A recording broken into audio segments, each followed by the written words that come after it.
It told you that it'll be up to you to piece together the evidence. But you cannot piece together evidence that does not exist.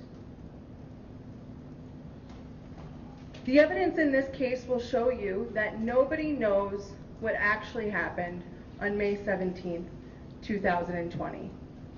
Nobody knows who specifically went into Mr. Gutierrez's apartment. Nobody knows how Mr. Gutierrez was murdered. Nobody knows when exactly Mr. Gutierrez was murdered. Nobody knows where Mr. Gutierrez's body is. In fact, the evidence will show that nobody knows if Mr. Gutierrez was even murdered. The facts and the evidence in this case will show you that Mr. Anderson did not kill Mr. Gutierrez. The state talked to you at length about the relationship between Sadie Beecham and Mr. Anderson. And the state talked about the evidence that it believes will show that it was a relationship that ended and Zach was jealous and that he would basically wanted to get back with her, was trying to. The evidence presented throughout this trial will give you a little bit of a different picture than that. There were multiple text messages that the state referred to about Mr. Anderson expressing jealousy or Mr. Anderson wanting to do something. The fact of the matter is that you'll hear testimony that Miss Beecham and Mr. Anderson were in a 12-year relationship, that they were on and off again quite frequently, and that during that 12-year relationship they had 3 children. You heard from the state about Olivia Anderson. They also have 2 twin boys together. You'll hear from evidence that you don't just stop loving someone after 12 years, that there's always going to be feelings for that person, but that's kind of human nature. And that after they officially split in January of 2019, it wasn't as the state told you. The evidence won't show you that after that there was no attempt to rekindle a relationship. There were multiple attempts.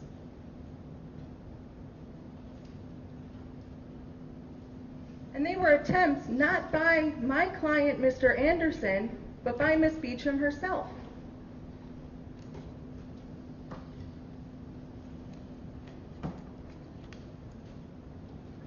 The state talked at length about some of the text that it believes shows or will show the evidence that Mr. Anderson was the one attempting to rekindle a relationship.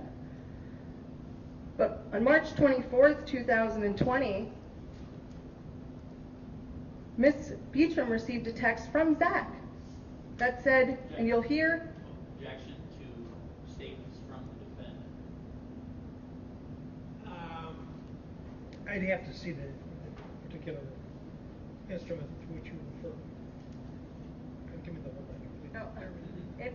Judge, it's from the Cellbrite report download that is going... But the question is whether it's an assertion or not. That will be determinative as to whether or not it can be read. I can come over, and if we want to do it. You know what? I'm going to ask you folks to step into the library for just a second. This won't take but a minute or two. And no, I'm going to suggest that I apologize. We could step back.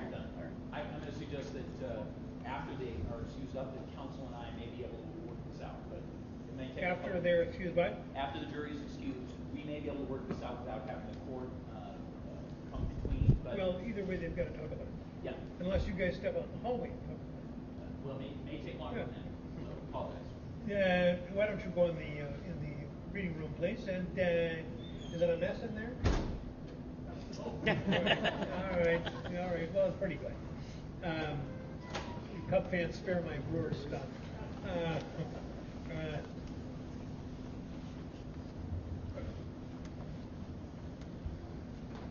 We'll talk about the case, please.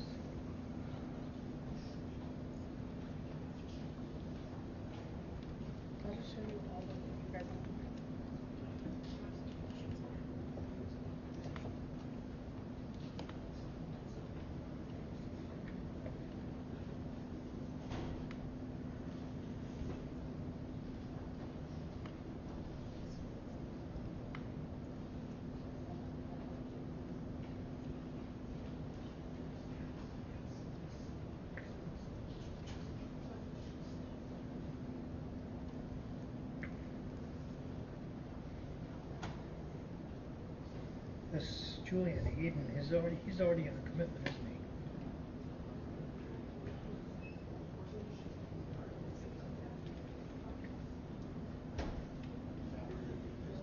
This is a commitment.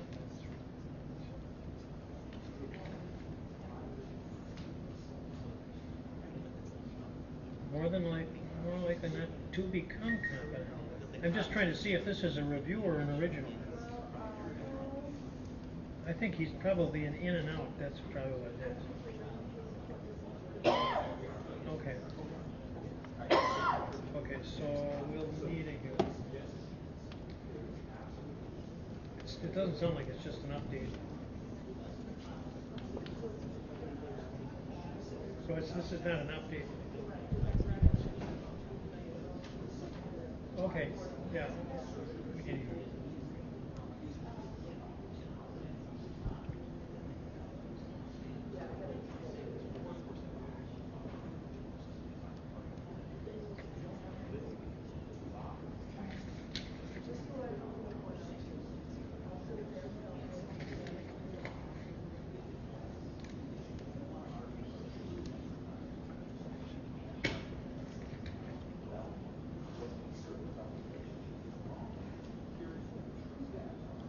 This is Seaberg is in bad shape. The guy in bad shape. Declining rapidly. Baker. Oh, one of the witnesses.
What is the source of the statement is a text message, did you say? The source of the text message is Miss Sadie Beecham's Cellbrite download. It's a text to Sadie Beecham from Mr. Anderson. Okay. And I'm looking what does at. it say? Sure. It reads, "You got other dudes, and I am supposed to find someone who wants to spend time with me." I'm not offering. It sounds like an assertion. Hearsay, you're objecting on hearsay grounds? Yes. Hearsay is an assertion offered to prove the truth of the matter asserted. What's the assertion? I'm talking about the prohibition of introducing statements of a party of the defendant. Well, that's a state against Johnson, and that is the rule. But it's not a rule against admitting the statement of a party opponent or a non-testifying defendant or anybody. It's a rule. It's a hearsay rule that the statements of the defendant serving his own interest are inadmissible by. I don't need another hearsay exception if that's the exception itself. That's not. Where's that in the rules? The statute says that the defense may not offer a statement of a party opponent. This is a statement. Read me the If I statute. can, Judge, sorry. If I can, that party opponent is an exception to the hearsay rule. Exclusion from the hearsay. Correct. Right, sir. But that. All right. You read me the rule you're relying on.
If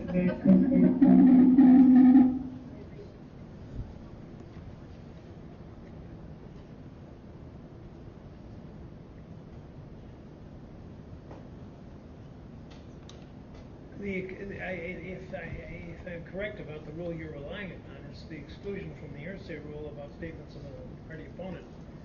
90801, Judge, definitions. Yeah, and it's excluded from the definition of hearsay. But that means that that's not the applicable rule here. You're referring to the decision of the Supreme Court in State against Johnson. Yes. And that says that the defendant's self-serving statements are hearsay unless he's testifying. Yes, that is what I'm asserting. That's exactly. But the reason I don't agree with your objection is that these don't sound like assertions of fact, and the definition of hearsay is an assertion which is being made in order to prove the truth of that which is asserted. So go ahead. Yeah, I interrupted before. That's all right. Okay. So the asserter of it is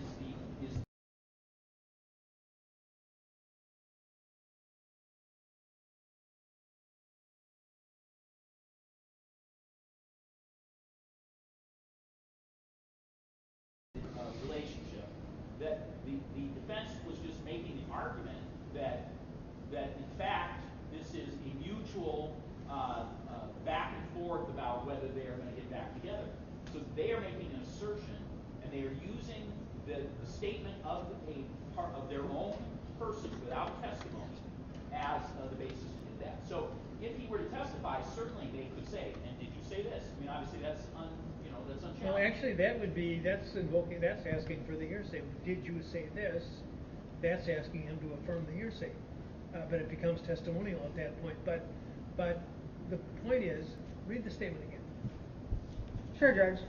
You got other dudes, and I am supposed to find someone who wants to spend time with me.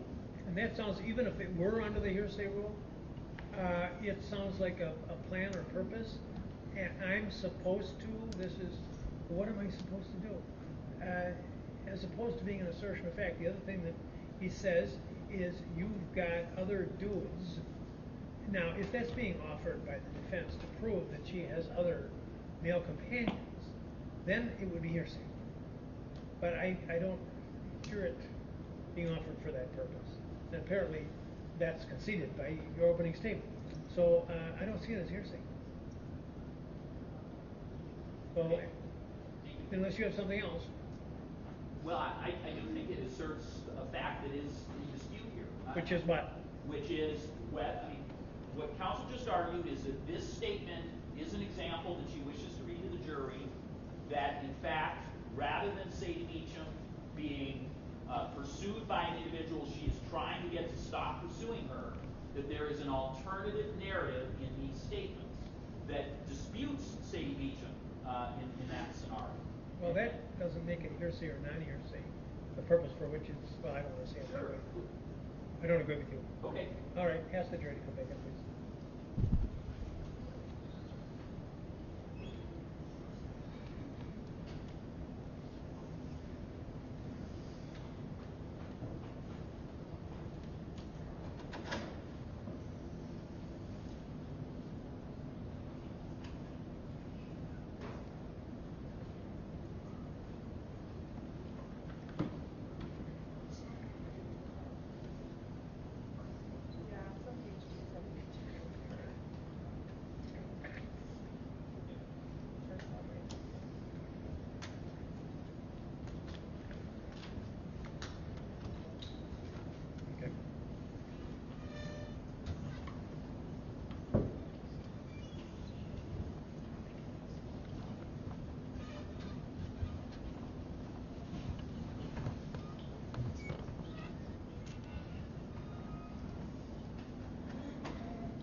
Thank you.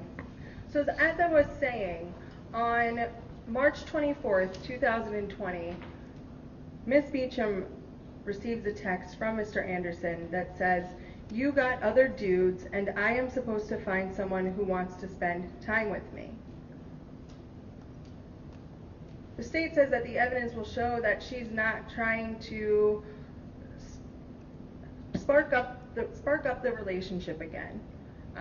But there's instances, and you'll hear the testimony, that Ms. Beecham continuously refers to Mr. Anderson as Babe. His nicknames, on March 28th, 2020, she texts Mr. Anderson and says, "Good night, A-Bear." She continuously, from January 2019 all the way up to May 17th, 2020, says things like this.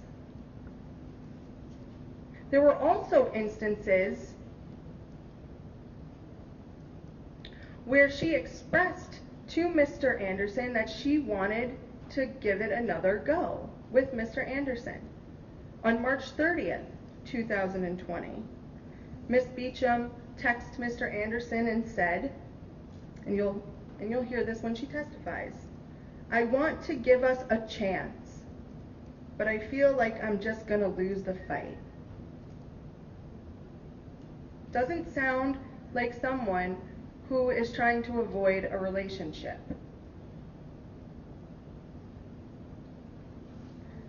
You'll also hear evidence that in between January of 2019 and May 2017, Ms. Beecham would invite Mr. Anderson over for dinner, overnights.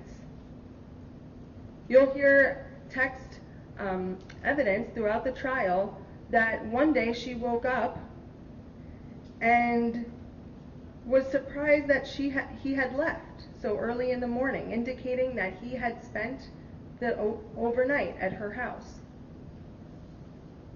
And there were times in late April, 4/23/2020, where Ms. Beecham texted Mr. Anderson and said, "Picking up Panda Express. If you want to come over for a little bit, let me know." The evidence will show you that this isn't a situation where Mr. Anderson is trying to interject his life, interject himself into Ms. Beecham's life. That it's a situation, the evidence will show you this, that it's a couple who were together for 12 years that were still on and off again during the entirety from January 2019 to May 17th, 2020. So this concept that the state introduced to you that Mr. Anderson is jealous, the evidence will also show you that perhaps this jealousy is manufactured, and that it's manufactured by Ms. Beecham. That you have someone who you were with for 12 years that keeps giving you these glimpses of hope, asking you to come over, telling them that they love you, telling them to spend the night. And so that context, the evidence that you'll hear about the context of their relationship, provides a little bit more context as to some of the things that Mr. Anderson admitted that he did. And you heard the state. Mr. Anderson admitted he went to Sadie's house on April 24th, or late night April 24th, early morning April 25th. He wasn't trying to hide that from anyone. He admitted he sent her a text. He admitted that, yeah, this is someone that I was in a relationship with for 12 years. And no, it's not as cut and dry as saying, she didn't want anything to do with me, I wanted everything to do with her. And so when we look at that context, the context of the relationship, it's this manufactured jealousy of saying, I'm leading someone on, and they're getting mad or upset or hurt because I'm also still seeing other people. The state also told you that the evidence will establish that the reason or motive that Mr. Anderson would have to murder Mr. Gutierrez was because he was so jealous of this relationship between Mr. Gutierrez and Mrs. Beecham. That was a threat to him and her getting together. But in order for an individual to be threatened by a serious relationship has to exist. And the evidence will show you that that simply is not the case between Miss Beecham and Mr. Gutierrez. You'll hear testimony from Miss Beecham herself that she met Mr. Gutierrez on Facebook dating. And that was approximately 3 months prior to May 17th, 2020. And that they spoke quite often, but they were only able to see each other ever so often on the weekends because there was child care duties on either side. You'll also hear testimony that Miss Beecham was not the only person that Mr. Gutierrez was talking to. There were multiple other women that he was actively seeing at this time. In fact, you heard from the state that on May 17th, 2020, Miss Macias, who you'll hear, Naridia Macias, and you'll hear her tell you that she was talking to Mr. Gutierrez, and Mr. Gutierrez invited her over to come over to his house on May 17th, 2020. So it's not as if the evidence will show you that Mr. Gutierrez stopped talking to other women maybe in March or April and was just solely dedicated on Sadie. The evidence is going to show you that up until May 17th, 2020, he was actively seeing other women. You'll also hear from a Kim Lavora, who will tell you that on May 17th, 2020, the same day that Mr. Gutierrez was texting and asking Miss Macias to come over, that at around 8:30 p.m., Kim Lavora had a 45-minute conversation with Mr. Gutierrez on the phone. And that although she had never met Mr. Gutierrez in person, that it was a romantic, flirty type of relationship that they had through correspondence. You'll also hear from several witnesses, friends and loved ones of Mr. Gutierrez, that he never introduced Sadie to any of his friends. None of his friends ever met Miss Beecham. Miss Beecham didn't have the contact number for any single one of his friends. Nothing. And the evidence will show you that. So this narrative by the state about what this evidence is going to show you, that Mr. Anderson is so jealous because he needs to be with Sadie, because he's trying to get back with her, and because he's threatened by this relationship, the evidence doesn't support that. The state talked a little bit about the timeline in this case, and it is kind of all over the place. A lot has happened because we're not just looking at one day, right? We're looking at months because we're talking about a relationship that was 12 years long. We're looking at a lot of dynamics. And so throughout the trial, I just pay attention to every little thing will be coming pretty quickly, and it's all interchangeable. And I apologize if I repeat myself on some things when I'm speaking to you this afternoon, but there is a lot of overlap in this case. But the timeline, it's important. And the reason that it's important is because the evidence of the timeline will show you that Mr. Anderson did not have anything to do with the disappearance of Mr. Gutierrez. May 17th, 2020. We'll hear from Christy Ortiz, who is the mother of Mr. Gutierrez's son, and she'll tell you that she remembers Mr. Gutierrez arriving at her home at around 7:53 p.m. And she remembered it was 7:53 p.m. because she was on the phone with her mom, and her son walked in, and she looked at her phone and saw that the phone call had only lasted about 2 minutes. So when she talked with the officer, she said, that's how I knew it was 7:53, because it was a very short phone call. Then you'll hear from Kayla Petty, who is the mother of Mr. Gutierrez's daughter. She lives in Twin Lakes, and you'll hear testimony that Twin Lakes from Christy Ortiz's house is about 42 minutes. So if he left at around 7:53, and going back to Christy Ortiz's testimony, she will tell you that she didn't see Mr. Gutierrez. He didn't come in, just that her son came in. But that if he would have left at around 7:53, 42 minutes. But then you'll hear from, as I just said, you'll hear from Kayla Petty, who is Ava's mom, who lives in Twin Lakes, that he arrived there at 8:20 p.m. And she remembered that being weird because he was supposed to be there at 8:40. And that he did come inside, and he stuck around for about 5 minutes, and she was able to see what he was wearing. He was wearing a Chicago Cubs hat, he had his glasses on, he was wearing a sweatshirt and sweatpants. She thought maybe he was wearing sneakers, but couldn't be for sure. But anyway, he sticks around 5 minutes, which would mean he left at 8:25. Now, the state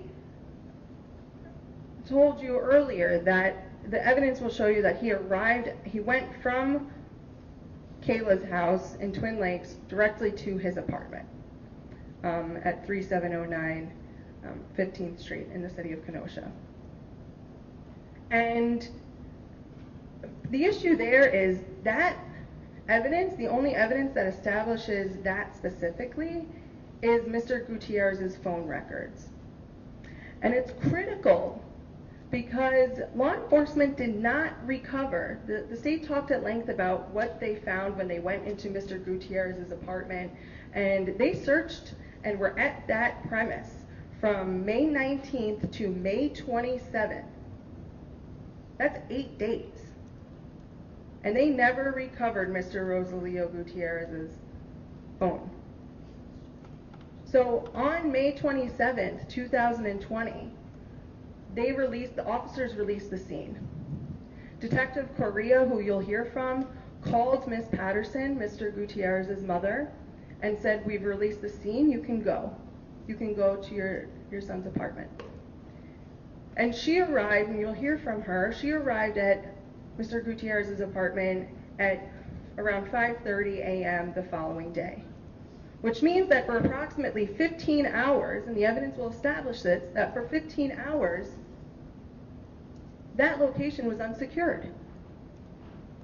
There were no officers watching the premise. They had released the scene, and Miss Patterson hadn't arrived until the next morning.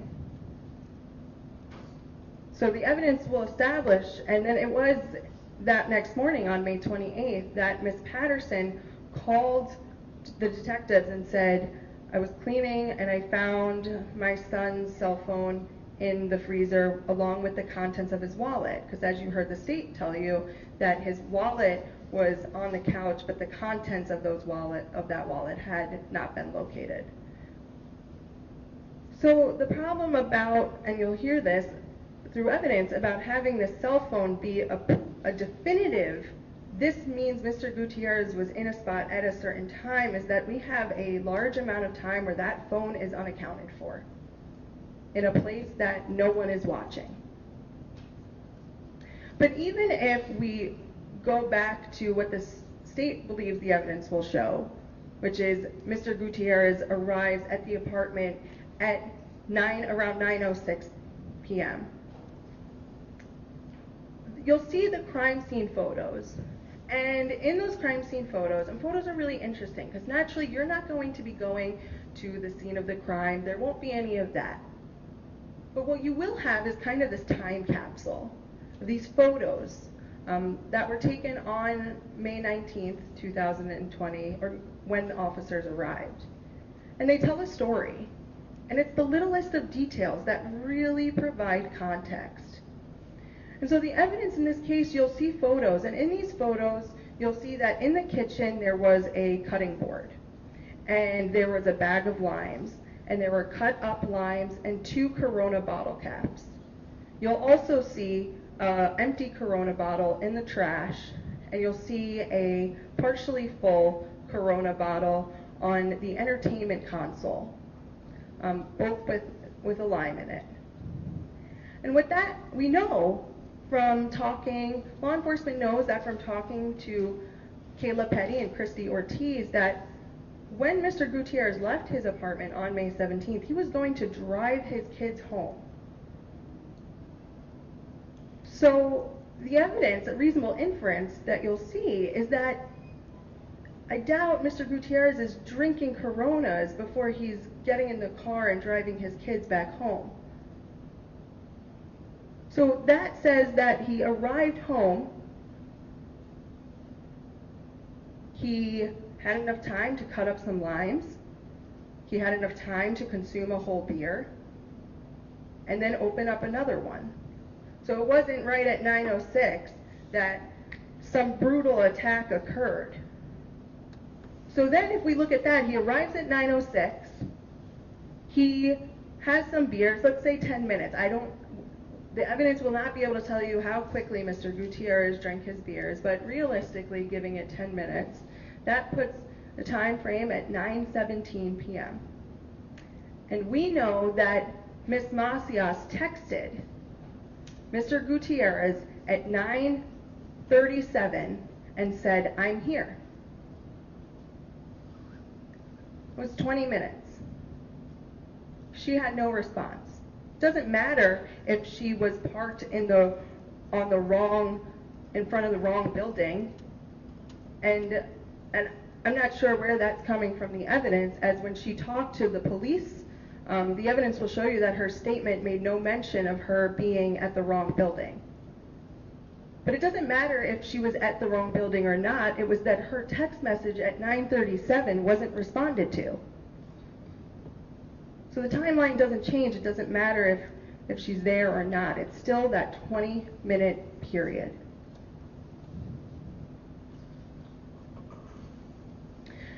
The other evidence that you'll hear about regarding the timeline of May 17th is that Mr. Anderson sent a text at around 11:19 p.m. It wasn't around, it was at 11:19. We have the cell phone data, and that'll come through the trial.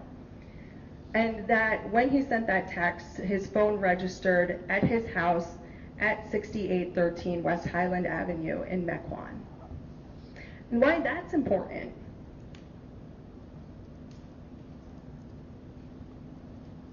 is because the distance between Kenosha and Mequon is approximately an hour. Now, I'm not sure what Ms. Macias is going to say about where exactly she was placed. Or was she in front of 3709? Was she in front of a different building? I don't know. What I can tell you is what the police reports and what the officers will testify to about Ms. Macias' statement. And that's that she was in front of the apartment from 9:37 to 10:18 p.m. and that she did not observe anything out of the ordinary, and that she could see into the apartment building because and the lights were on. She could see the first floor hallway and she could see the second floor hallway, and that she's looking in and she says, "I didn't see anything suspicious, but I can tell you what I did see. I saw a young Hispanic male around 20 years old. He was on the second floor though. So obviously we know the lights are working and she can see into the building. She's seeing something on the second floor." And then she says, "And then I saw a heavier set black woman walking in with a purse." Those were the only 2 people that she saw enter and exit this apartment building. Naturally, Mr. Anderson is sitting here in front of you today. His description, or her descriptions, clearly are not an accurate depiction of what Mr. Anderson looks like. nor could he be mistaken for a 20-year-old Hispanic male, or, I'm not trying to be funny, but a heavier set black female. And that's critical because she leaves at 10:18. She's watching this building. So if Mr. Anderson would have had to leave at 10:18, according to the state's theory, she would have seen him exiting the apartment with Mr. Gutierrez's body. The evidence will not tell you any of that because that evidence does not exist. In fact, there is no evidence that exists that Mr. Anderson was actually at that apartment on May 17th, 2020.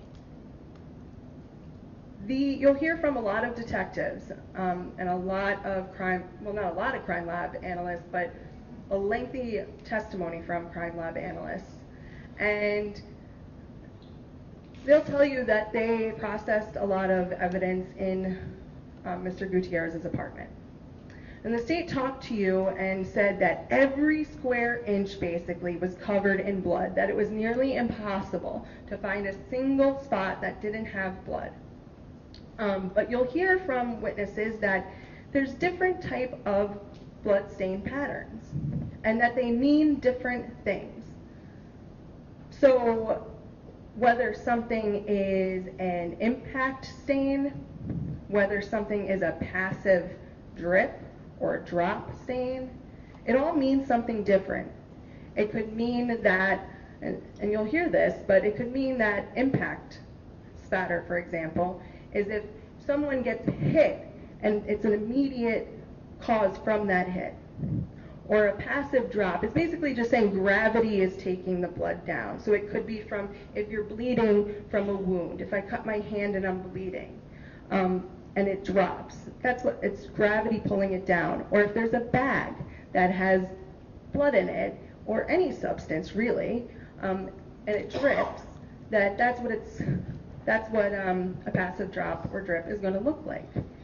And the reason it's so critical to understand that the evidence will show you that there are all these different types of bloodstain patterns in this case is because you'll hear from the officer who will testify about that when you have multiple different patterns, it's critical to test every single different pattern because it could be an indication of a different injury. That if we have only one section where we see passive drops, something coming directly from someone's an injury, that there's no way to tell without testing it whether that's from the person who's alleged to have been hurt or the person who is doing the damage. That it could have been an injury sustained in this brutal beating, bludgeoning, that the state alleges occurred. But you'll hear that they didn't test all of the different areas of the different types of bloodstain patterns in that apartment. They said that all the furniture had been moved. You'll see the pictures. They claim it was this bludgeoning, and you'll hear from Ms. Beecham that there was a white table on top of the rug that was missing, and that the dinette table was moved further back. It was usually a little more forward. If someone comes in and is doing a brutal bludgeoning beating, as the state said, this apartment is very small. No furniture was broken. No furniture was even disturbed to the point that the things on top of this little white table, which there was a remote, a game controller, a plant, some rocks, or on the dinette table, a computer, some other books, nothing was even disturbed. Everything was nicely moved. But they didn't, they knew, and the evidence will show you that they knew everything had been moved. But they didn't process any of that evidence for latent fingerprints.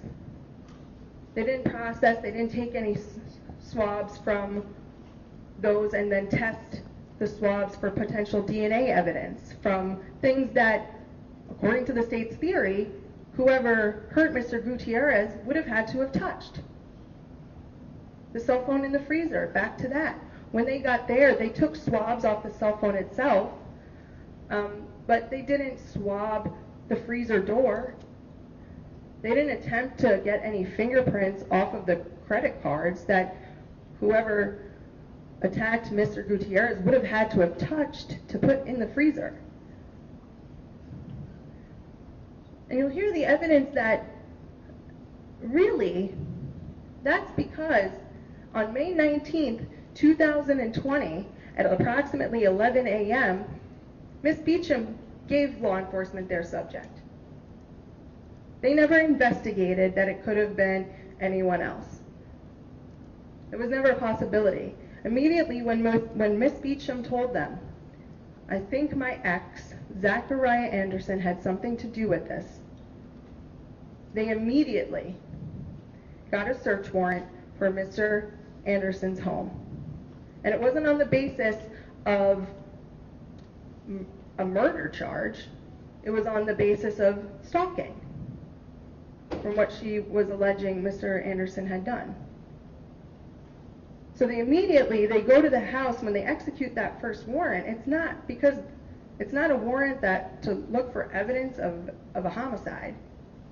And the state talked to you a little bit about Mike Campbell,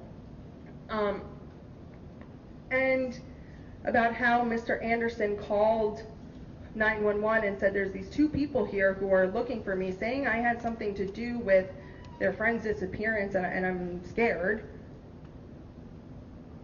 And the state said that that's how then law enforcement went there to know to do that, but that's not true.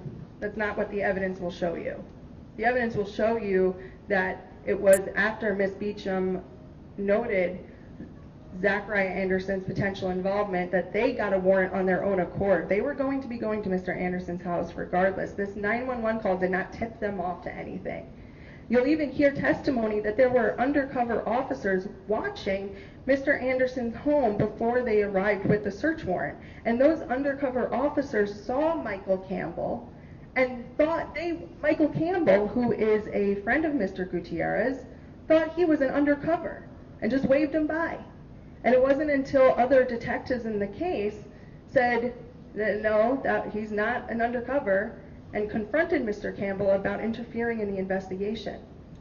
What the evidence will also show you is that on May 17th, 2020, the day everyone stopped hearing from Mr. Gutierrez, is that Mr. Gutierrez himself texted Ms. Beecham and said, I'm dropping Ava off and afterwards I'm going to go to Mike Campbell's apartment, or Mike Campbell's house.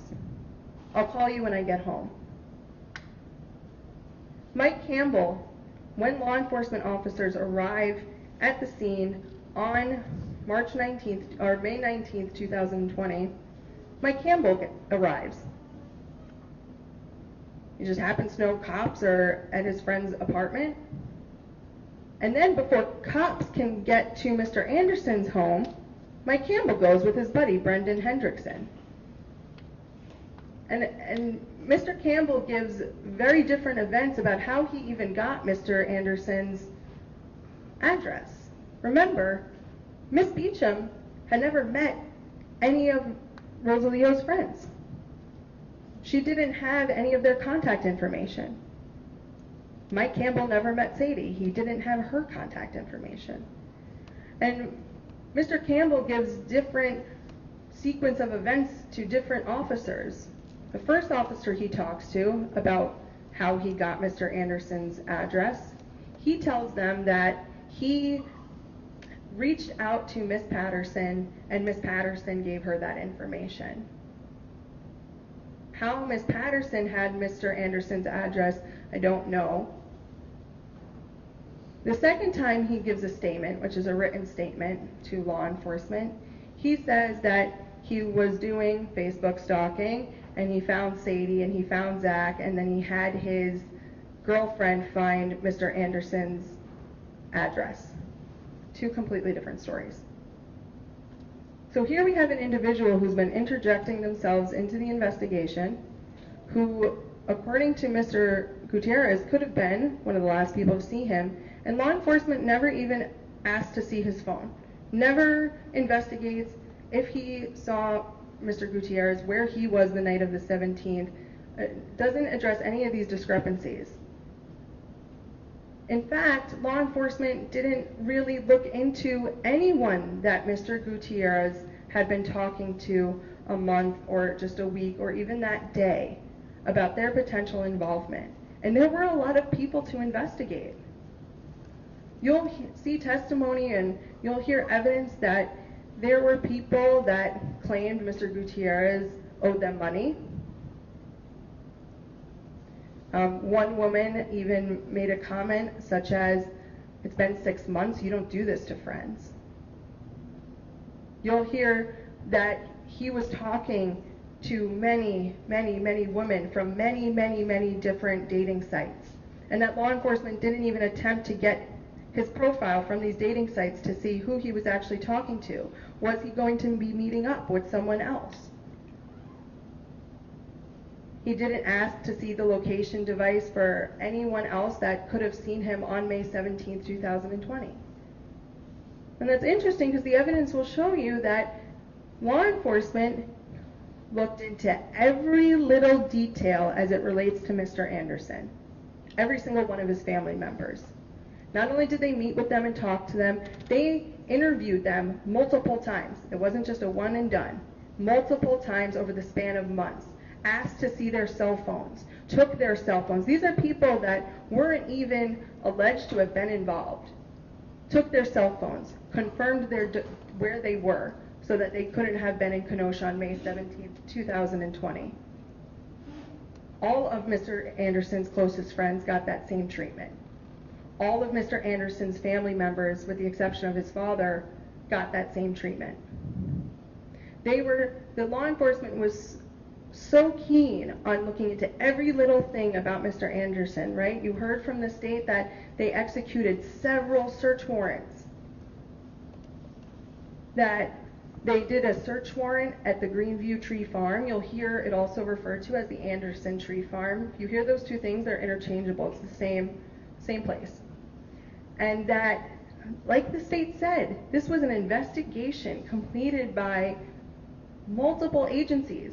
FBI, DCI, Madison Police Department, Mequon Police Department, Ozaukee Police Department, Kenosha Police Department, Ozaukee County Sheriff's Office, and Sheboygan County Sheriff's Office. That they did a executed linear search of that property, the 80-acre tree farm. And they found no evidence of a body, nothing. No evidence of human remains, no evidence of a murder weapon. They found nothing. The state alleged they found a piece of a blue plaid shirt. But a piece of a blue plaid shirt, as you will hear, doesn't indicate that you murdered someone. Nothing of evidentiary value was recovered at the tree farm. You'll then hear that they executed a search warrant, and the state told you this earlier, at Susan Brown Williamson's home. It's a little bit north of Mequon in Sheboygan County, and that it was close to a state park. And you'll hear that they did a very thorough search there as well, because he went there after he was at the Walmart. He then went to the house that he was working on, and he was there for 3 hours. And that they searched everywhere there, no evidence at all, nothing. And you'll hear the officers tell you that. They found nothing of evidentiary value. Then they go to Mr. Anderson's home and they search that property multiple times. And they also do not find any human remains. They do not find a murder weapon. They do not find really anything. The state wants you to believe that the evidence will tell you that that one minuscule dot that was found in Mr. Anderson's van. When I say minuscule, you'll hear testimony that this dot really isn't much larger than the head of a needle. It's extremely small. That one little dot that when tested positive for the presence of Mr. Gutierrez's DNA, that evidence means that Mr. Anderson went to an apartment, murdered Mr. Gutierrez, hid his body, and that's evidence that crime occurred, this one little dot. from a crime scene that was so bloody that you could not go anywhere without there being blood, that the only thing is this one little dot. And the state said that you'll hear from Lisa Treffinger, and she'll tell you that based on her experience that, you know, this looked similar to blood and it could be blood. That's what the state's saying. But you'll hear from Lisa Treffinger, and she'll tell you that she's a scientist. She's an analyst, and that she can't say if something is something without testing it. And that she cannot tell you that that is absolutely blood in that car. And it's critical because that little pinhead, she will not tell you that that's blood. And it's critical because there were also other little red stains in the vehicle that when Officer Melachar had first responded to Mr. Anderson's house, he called Detective Correa and said, "Detective, we smell bleach in the car and we see these red stains." And they noted the red stains. They noted one on the upper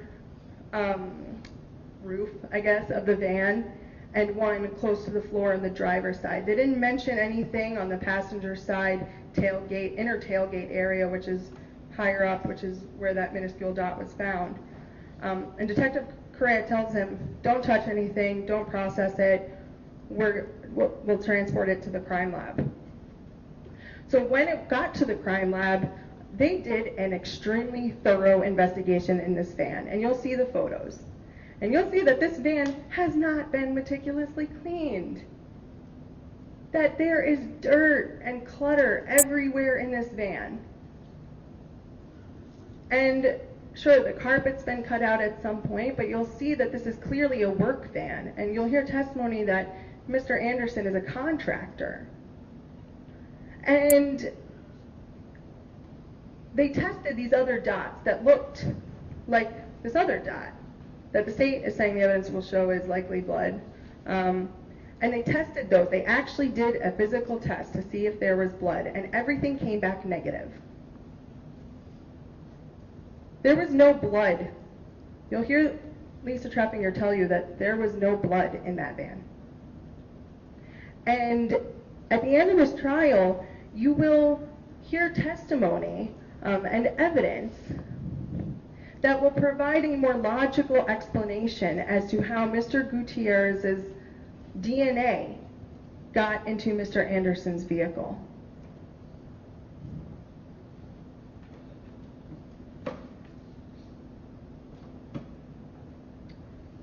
As the court mentioned to you earlier, and will tell you time again, and I'm sure all the parties will tell you as well, is that the state has the burden of proof here.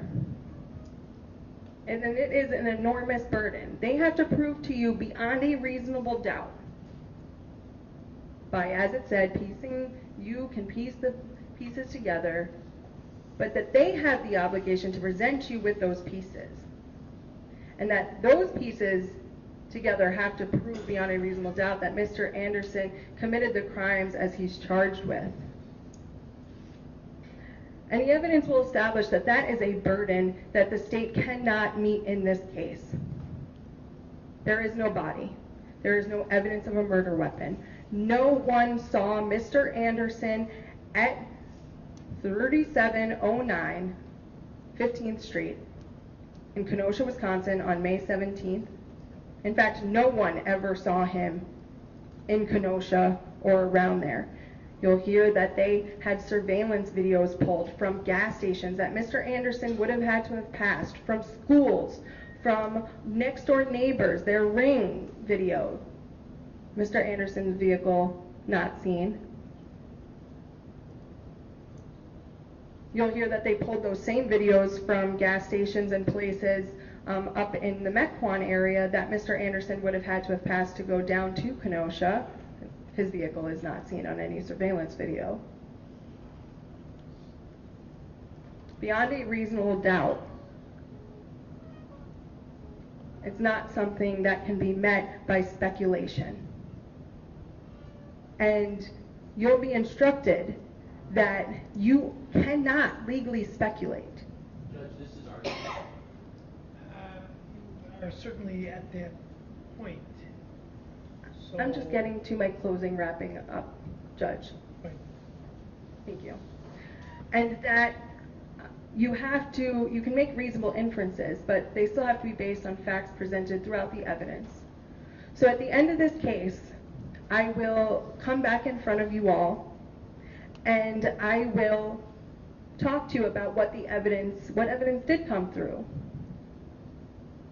And you'll see that the pieces of the puzzle that the state talked about, they don't fit together. That there simply is no evidence linking Mr. Anderson to the disappearance and murder of Mr. Gutierrez.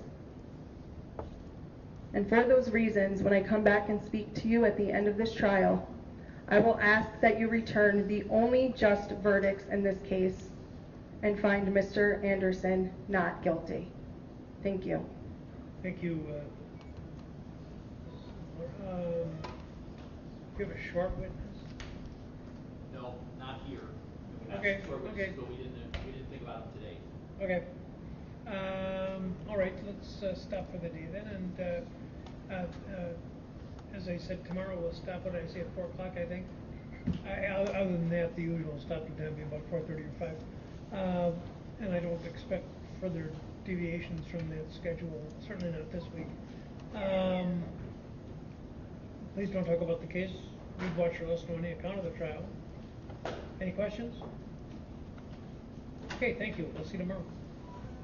9 o'clock.